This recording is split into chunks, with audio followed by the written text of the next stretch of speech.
What's up, crackheads? I'm going to start calling you crackheads because cracked is another word for crazy.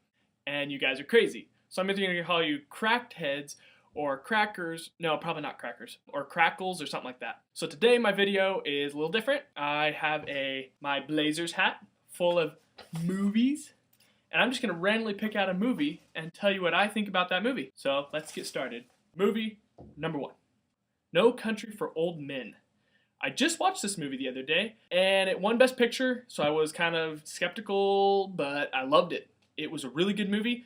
Little slow at some parts, but the action scenes were great. Fantastic. The acting was awesome. Pretty clean, actually, for an R-rated movie. I would definitely recommend it. Nothing special to it. It's a Coen Brothers film, so regular old, kind of a Western, kind of not. So, yeah, watch it.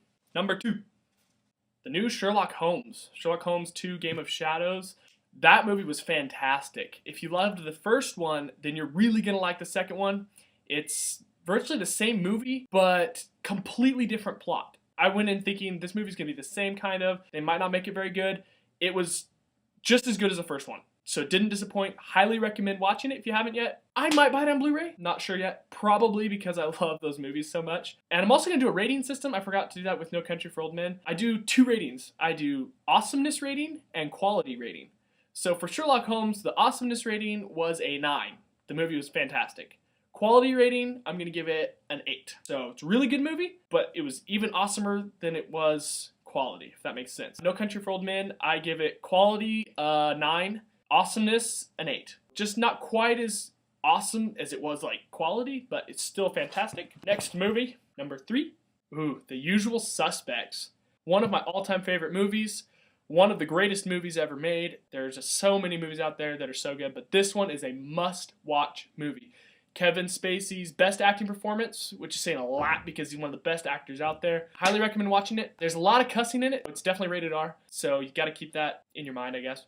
But yeah, definitely recommend it. Awesomeness rating, a 10, and quality rating, a 10. It's a straight up 10-10. Definitely watch it. You'll miss out if you don't see it. Number 4, Source Code. Source Code's that new movie that came out with Jake Gyllenhaal.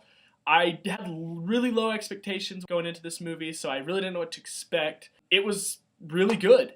It's kind of trippy, lots of action for what it is. I didn't think it would have much, just being on a train the whole time pretty much. I definitely would recommend watching it. It was one of the better movies that came out last year. It was definitely my top 10 best movies that came out yet last year. I highly recommend watching it. Awesome rating, I would say 8, and quality an 8. So 8-8, pretty good movie.